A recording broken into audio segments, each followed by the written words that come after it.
नमस्कार दोस्तों, decoding Cosmos bye pH में आपका स्वागत है। यह हमारा पहला हिंदी वीडियो है। आज का हमारा वीडियो एक प्राचीन समय यात्रा की घटना पर बनाया गया है। यह वीडियो प्राचीन समय यात्रा की घटना का नया वीडियो है और हमारे समय यात्रा के सीरीज का पहला हिंदी वीडियो है। यह समय यात्रा की घटना दरअसल मत्स्य पुराण से प्रेरित है। यह कहानी बहुत ही चर्चित और पॉपुलर है, लेकिन इसमें अगर गौर से देखा जाए तो समय यात्रा का एक पुख्ता प्रमाण हमें मिलता है। यह समय यात्रा की घटना को समझने के लिए हमें कुछ टाइम स्केल्स का जानना बेहद ज़रूरी हो जाता है। तो आइए वीडियो शुरू करते हैं।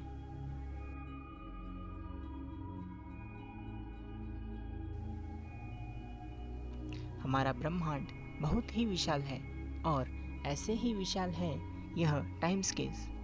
हम इंसानों का 1 घंटा 60 मिनट का होता है, एक दिन 24 घंटे का, एक महीना 30 दिन का और एक साल 365 दिन का।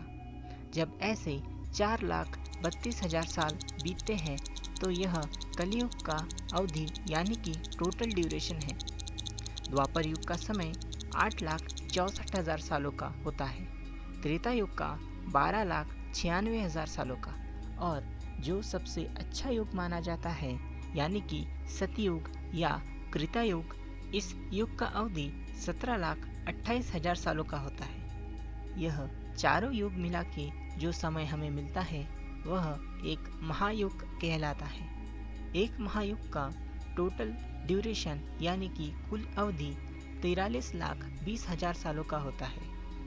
यह समय हमें काफ़ी बड़ा लग रहा है, लेकिन यह एक मनु के लिए उसके शासनकाल का एक बेहद ही छोटा हिस्सा है। जब ऐसे 71 महायुग बीत जाते हैं तो इस समय को हम एक मनवंतर कहते हैं। एक मनवंतर में कुल 30 करोड़ 47 लाख साल होते हैं। जब एक मनवंतर जितना समय बीतता है तो दूसरा मनवंतर शुरू होने से पहले एक आंशिक विनाश यानी कि पार्शियल डिस्ट्रक्शन और पार्शियल क्रिएशन होता है, जिसका कुल समय 2.54 मिलियन सालों के बराबर का होता है। ब्रह्मा जी के टाइम स्केल्स इससे काफ़ी बड़े हैं और वह हम किसी और वीडियो में डिस्कस करेंगे। फिलहाल आगे बढ़ते हुए अभी हम देखेंगे मत्स्य पुराण की वह घटना जिसमें समय यात्रा का हमें पुख्ता प्रमाण मिलता है। जब राजा सत्यव्रत, जो कि हमारे प्रेजेंट मनु यानी कि वैवस्वत मनु को जब मत्स्य अवतार से आदेश मिलता है कि आज से 7वें दिन पर ब्रह्मांड में प्रलय आने वाला है और वह हमारी धरती पर मौजूद हर एक जीव जंतु, पेड़ पौधे, प्राणी, जलचर जैसे सभी जीवों की जोड़ियां इकट्ठा करके सप्तऋषियों और उनके परिवारों समेत समुद्र किनारे पर मौजूद रहे और देवताओं से बनाए हुए जहाज पर सवार हो जाए, ताकि वह और बाकी सब इस प्रलय से सुरक्षित रहकर नई सृष्टि का निर्माण करें। राजा सत्यव्रत ने बिल्कुल वैसे ही किया। उन्होंने सब जीव जंतु समेत सप्तऋषियों और उनके परिवारों समेत समुद्र किनारे पर आ गए। जब उन्हें जहाज मिला तो वह उस पर सवार हो गए।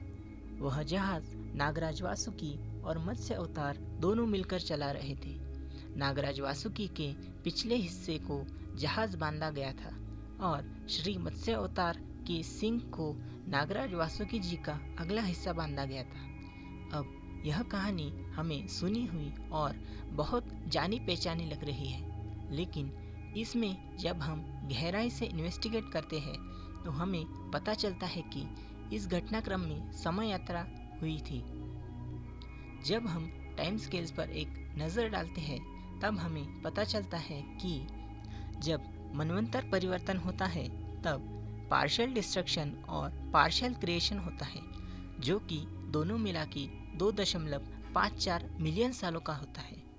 इसका मतलब जब राजा समेत सभी जहाज पर थे तब 2.54 मिलियन साल बीत चुके थे और फिर भी राजा समेत जितने भी जीव जंतु वहाँ मौजूद थे वह न केवल जिंदा थे, लेकिन अपना परिवार और वंश आगे बढ़ाने के भी योग्य थे।